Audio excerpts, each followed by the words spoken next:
Hello, in today's video we'll be going through how to create a basic program in Java using Eclipse. We'll review and go through the two main output options in Java, talk about primitive variable types and string basics, and variable assignment. So first we're going to get started off with Eclipse. So when you open up Eclipse after you've created your workspace, you'll notice that you'll create a project folder. If you haven't done so already, you go to File, New, Java Project. You give it a name. Project names do not need to follow other naming conventions. You can use spaces, numbers, all those things.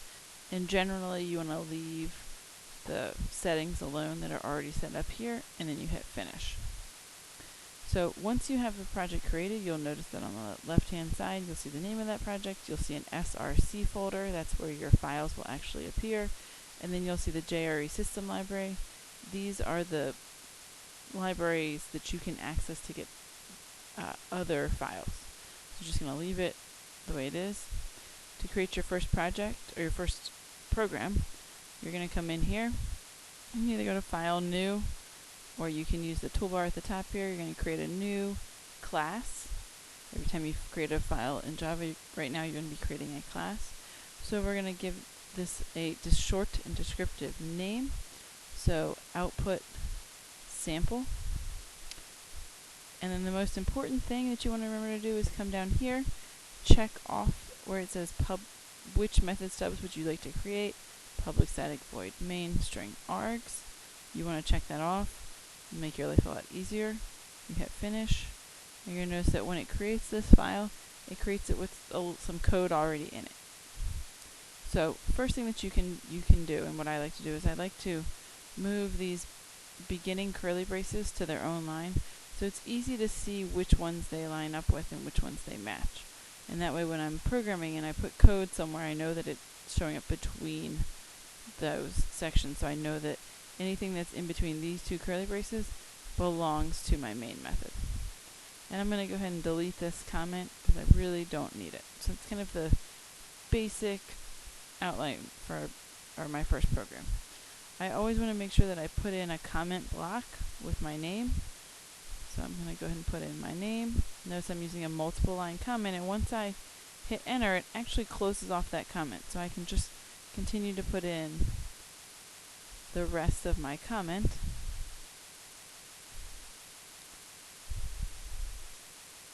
So I always put my name, today's date, the class period, the name of the file. That way if I ever print this, I know what it is. And then a description. Simple program that will display output options and primitive variable assignment. So just kind of a description tells me what type of code I can find in this file. Then I always want to go down here also and label these ending curly braces so that I know when I'm putting code in between the curly braces where it belongs, to make sure I'm putting it in the right location. And these are just going to be single line comments. This tells me that it ends my class, so everything in between these is inside of my class. This one is the end of my main method. And for right now, all of your code is really going to go inside of this main method. So you can go ahead and add a few lines in there. So we'll be putting our code. On the screen, you're going to notice a few things. Over on the left-hand side, as you keep programming, you'll notice more and more projects and more files will appear. On this left-hand side, it's kind of like just a file explorer. Over here, it'll give you a list of all the methods that are currently being written. And if you want to kind of minimize that for now to give yourself a little bit more space, you can. And then once we actually run our program, you'll see down here in the bottom that that's where the program will run. And also if I have any problems, so if something is missing, there's an error, that will show up down here in the bottom as well. So the first thing we want to look at is our two output options. And you're going to notice right away that what's nice about Eclipse is that it's going to give you red underlines when it sees things that do not make sense and things that are bad or are wrong. So in this case, output options, this is kind of part of my notes, so really I should put that in a comment. And as soon as I put that in a comment, the red underlines go away. My code is now good. So you've got two different options when you are outputting. Both of them start out the same way. They're going to start out with system.out. And what you'll notice is that as I'm typing, I kind of get little tooltips down here at the bottom. And I'm going to go through my two different options. So I could print something like hello. And you'll notice a few things. One, system always has to be capitalized. It's a class in Java. Classes are always capitalized. The period here just creates a little break and tells me that within the system class I'm using this thing called out. And what do I want to do? The command that I'm asking Java to do is to print. And then because it's a command, we call those methods, it's going to have parentheses, and then inside of parentheses is information it needs. So in this case, I want it to output hello to the screen. And because this is a statement, it has a semicolon at the end. So just the basic output statement. So if I wanted to, I can come up here, I can save it. I can come up here and I can run my program, clicking on the little play button. The first time you usually want to right click and go run as Java application and make sure that you're running this program. In case when you go through and you've run multiple programs, you'll see that it might run the wrong program. And if I look down here in my console window, that's my output window, it outputted hello. Pretty plain and simple. If I take that line and let's say I want to repeat it, so I want to output hello twice, I come up here, I save it, I can run it. Notice that it gives me hello and then hello again. So the first output option there, which is system.out.print, outputs items right after any previous output. So it's just going to kind of keep chugging along and output everything back to back as it goes through. Well, that's not really nice. I want to space things out sometimes. So there's a few different ways that you can space things out. There are things called escape characters. There's special characters. And there's two main ones that we're going to talk about right now. One is a /T. This represents a tab. And then the other one is /N, which represents a new line. Or it's just kind of the same as saying enter. So to see exactly what happens when I do those, I'm going to take my two output lines from before, and I'm going to go ahead and put a tab in on this one, and a new line in before the word hello on this one. So I save it. Let's take a look, see what happens. Here's my first two hellos, back to back. Then I've got the tab, which shows up right here, so it moves it over a set number to a set spot, just like if you hit tab inside of Microsoft Word or another application. And then the /N gives me, it moves to the next line, just like as if I had hit enter after outputting hello right here, and then it's going to print out this hello. If I put a /N here and save it and run it, notice that I get a blank line. This one creates the blank line, and this one moves it to the next line. This one creates a blank line. So tabs and new lines are nice ways to kind of space out your output. Another really easy way to do that is with our second output option. System.out.println stands for print line.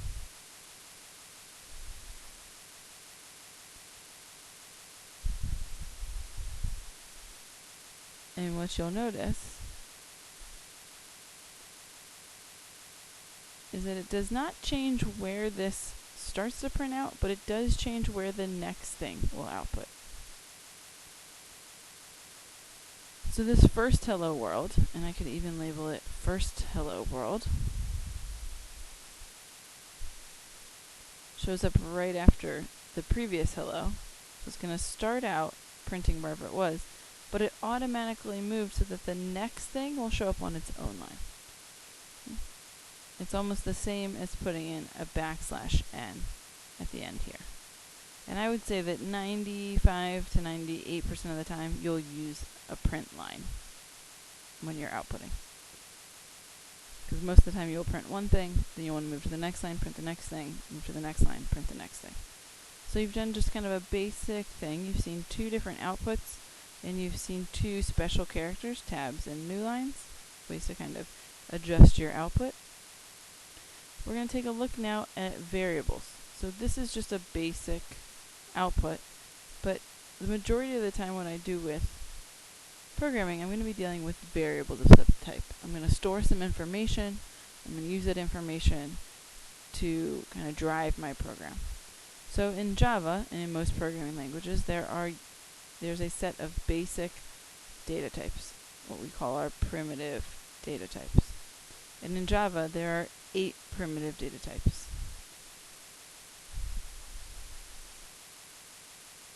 Or 8 primitives, as we would say. So those 8 primitive data types that we're looking at here, they're my building blocks. They're kind of the starting point of all of this. So the ones that are highlighted in light orange are the 4 that you are required to know, and they're going to be your most common of the 8. You should recognize all 8. You should know what the other 4, what type of information they store, but they're not going to be used inside of our program. So the first one is a Boolean variable, and that's when I want to represent something as either being true or false. It's only going to have those 2 options. It either is or it is not. The next one is a char, and you notice the size of that, it is 16 bits. You could also say that it is 2 bytes. More often than not, you will see these represented with the number of bytes. So it's going to be 2 bytes, 16 bits, and is any single Unicode character. And we'll talk a little bit more about exactly what those Unicode characters are a little bit later on. But notice that Unicode characters are the defined set of characters that you can use on a computer. It's an international system that's been designed to explain what characters are which and what values we're going to give to each of those characters so that computers translate them properly. Next, you have a byte, which is your smallest positive or negative integer. It's 8 bits, so it's 1 byte of information, and it's got a very short range of values. You could only store the values from negative 128 to 127, which is why it's not used very often. It's just a very small number. The next one is called a short. It's another positive or negative integer. It's 16 bits, so it's 2 bytes. It's twice as big. Notice that it doesn't just store twice the minimum and twice the maximum, because those bits tell me that it can store 2 to the 15. Those bits represent how many ones and zeros, if you think back to our binary conversions. So this can store a binary number that has 15 ones or zeros in it. So the largest negative would be negative 32,768, and the largest positive would be 32,767. The integer value, or integer data type that we use most often is called an int. It's going to be 32 bits, and notice that that's about negative 2 billion to positive 2 billion. So a pretty wide range of values there for our numbers. There are times where you might need something that's larger, but most of the time, and for everything that we're going to do in this class, we won't need anything larger than an int. But there is one more positive or negative integer value data type, and that is called a long, and it's 64 bits, and you can see that it's quite large in terms of the range of values. And then there are 2 decimal data types. There's float, which is 32 bits, so it's a decimal value that's going to be accurate to approximately 5 spots after the decimal. And then you have a double, which is 64 bits, which is a decimal value accurate to approximately 15 places after the decimal. Now we say approximately a certain number of places because that variable can only take up 64 bits. At some point it has to cut off a value because it has run out of space. It's used up all of those 64 bits. These are my primitive data types. They're what I'm going to use kind of as the building blocks. We'll use them a lot at the beginning of the school year as we're going through things. You'll see them frequently as we go through things. There's one more data type. It's called a string variable that we'll use just as frequently as our primitive data types, but this is not a primitive data type. Students all the time get this confused because we use it so frequently and because it acts like our primitive data types in a lot of ways, but it is not a primitive data type. String is actually one of those 4,000 plus classes that are defined in Java. So it's a class that somebody went through and wrote. They decided what it would be able to do and what it would not be able to do. So some things to remember when you're working with strings. String itself, my data type, is always capitalized because it is a class. When I look at my primitive data types, on the last slide, you notice that all of those variable data types start with a lowercase letter, which is important because remember that Java is case sensitive. And notice also that true and false are also in lowercase letters. They are also case sensitive. But string, because it is not a primitive, starts with a capital letter. You'll also note that string values always appear inside of quotation marks. That's what tells me that this is a string. And anything actually that I put inside a set of quotation marks is considered a string. Strings can hold any number of chars, so it actually builds right off of my char data type right here. Any number of chars can be stored inside of a string. There's no limit to the size of it, which is another reason why it's not a primitive data type with set size. It's a class. An empty string, so that you know, is quotation marks, quotation marks. There's nothing in between them. It's very different than a set of quotation marks with a space in between them. So a non-empty string has at least one char in it. Even though it only has one char, it's still considered a string because it is inside of quotation marks. And it's very important to know that if I do quotation marks, a space, that when I put a space between those quotation marks, it is not an empty string. A space is considered a char or a Unicode character. Any character or symbol, number that you see on your keyboard, and even those that you don't see on your keyboard, are defined as Unicode characters.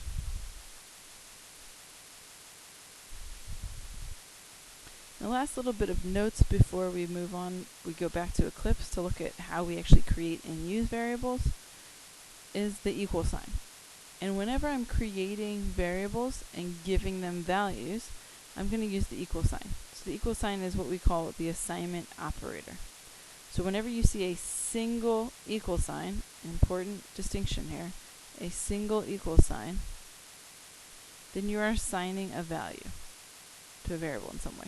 So if I wanted to create an int variable, I would say int space x equals 7 and then semicolon.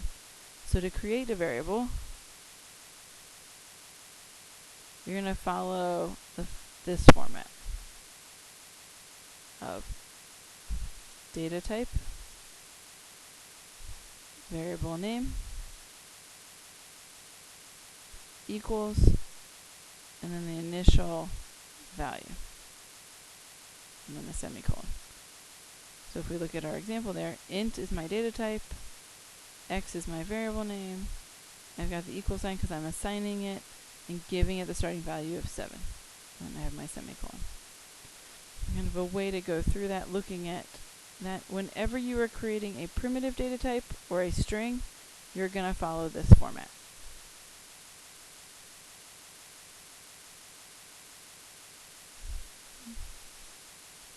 Data type, variable name equals initial value. I can then, anytime once I've created it, if I want to use x again, so like I use it here to give y a starting value, or I use it here to give it a different value, I don't need to use my data type again. I only use the data type at the beginning, the first time that I create the variable. So, some simple little lines of code. I created a variable named x, I created another variable named y, and I gave it the same value that x had. I changed x's values. Notice that this is not going to change y's values, it just changes x's value. And then I created another variable named z that equals y. So it has that same starting value that y currently has. So after I've run that code, x is going to equal 12, y will equal 7, and z will equal 7.0. The reason that this is 7.0 is because it uses the double data type, which is a decimal. So it takes y's value, which is 7, which is primitive, or I'm sorry, which is a whole number, stores it inside of z, and because it's then a decimal, it adds on the 0.0. I know this might seem like a lot to take in, but we'll go through and continue to look at variables and creating them and assigning them values a little bit later on. So I want to take a look back and actually get this written out in code, give you a little bit more information about that. So I'm going to give myself a few different lines. So let's say I wanted to create that variable in x equals 7. What I've done is I've declared a variable named x and initialized it to store the number 7. So I'm just giving it a starting value. This statement is a declaration and initialization statement.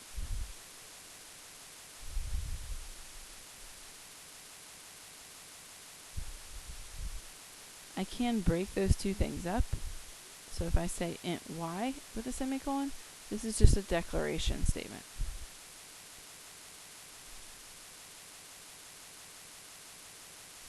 Just creating the variable. And then give it an initial value. And then I can always go back in later and give it a value. So this is an assignment statement. Assigning y the same value as x. If I go and I say x equals 12, I'm assigning x a new value of 12.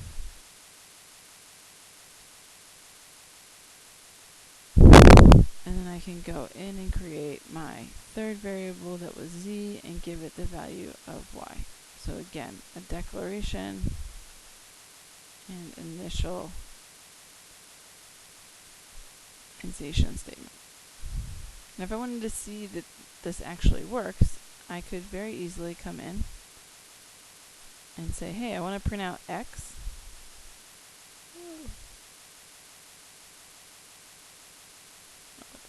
I'm going to print out x. I'm going to print out y.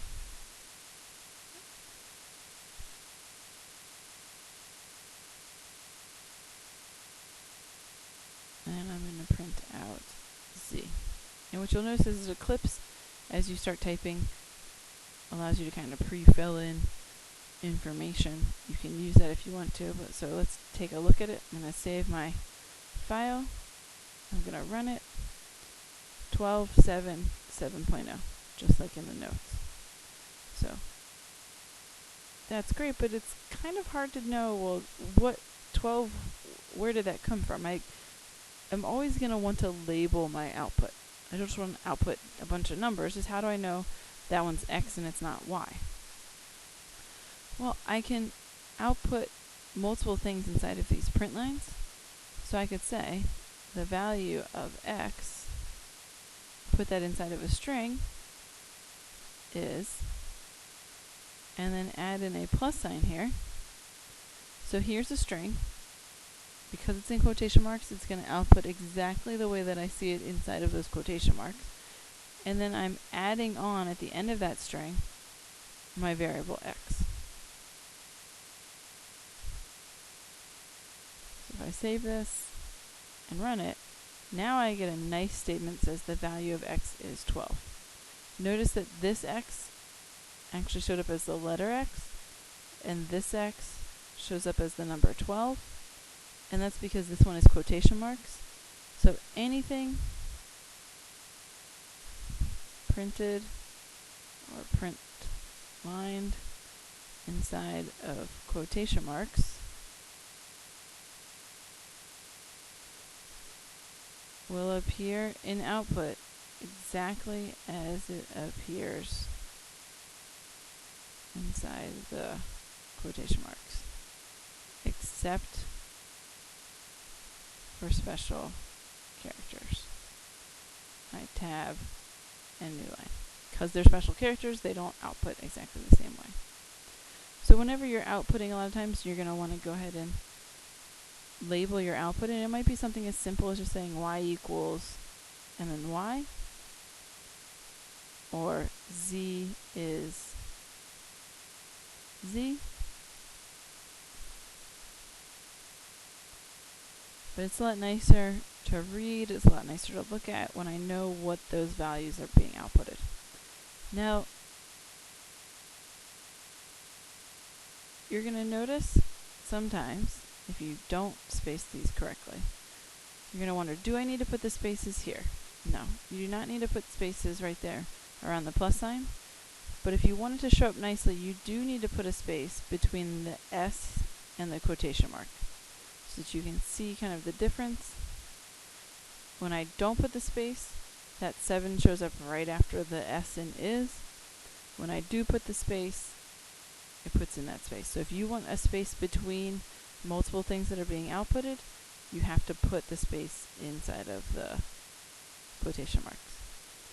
And I could go through and put all of this in one output statement and say x equals x, put another plus sign, and then maybe a tab, and say y equals, and output y, another plus sign, another tab, and say z equals, and output z. Again, I'm going to put my semicolon at the end. I save it, I run it. Notice that I have nice output, x equals 12, y equals 7, z equals 7.0. So nice, basic, simple output.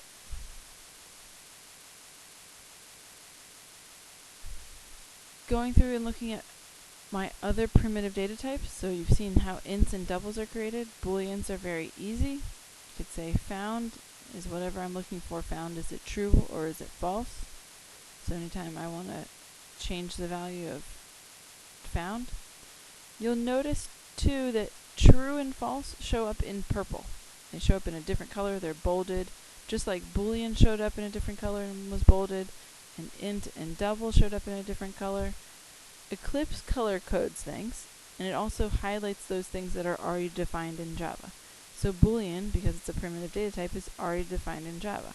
True and false are already defined. They have specific values, so that's why they show up bolded and in a different color. Comments, you've noticed by now, show up also in a different color. They're in a kind of a green color, just so that you know you can kind of ignore those. The compiler will ignore those when it's actually running your program.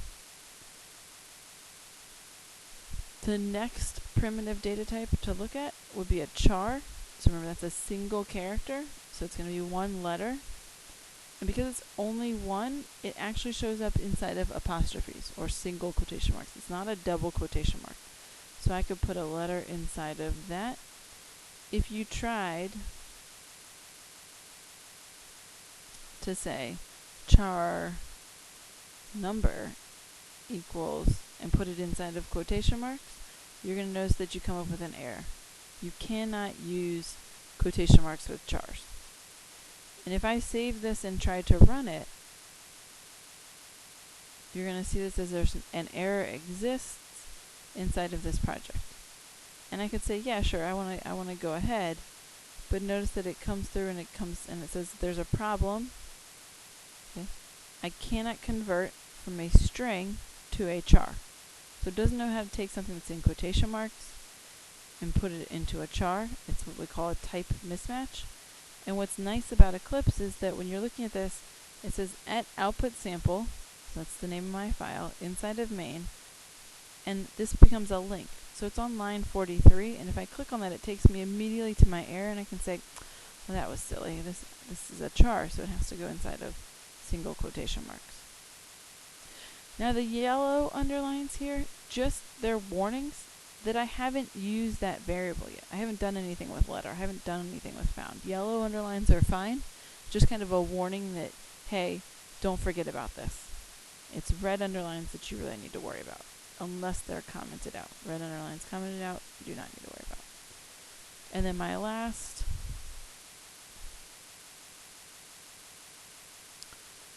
variable there is a string, and I want to use double quotation marks. So I can put any set of letters, numbers, symbols that I want inside of those quotation marks for that string. And then as soon as I go and I print out or use one of those variables somewhere, notice that it's no longer underlined in yellow. Just by using it, by printing out its value, it gets rid of that yellow underline. So I can save and run my code. And it outputs down here exactly the way I see it inside of those quotation marks. So that's the basics of using Eclipse, a simple program inside of Eclipse, as well as some notes on special characters, the two different types of outputs, print and print line, as well as how to create, declare, and initialize a variable. You have ints, doubles, booleans, chars, and strings. Each one of them has a different use. Ints are used for positive and negative whole numbers, doubles for positive and negative decimal numbers, booleans for true or false, chars for single characters, whether that's a letter or a number or a symbol. It's one single character. And strings are used for any number of characters, any number of chars. Good luck.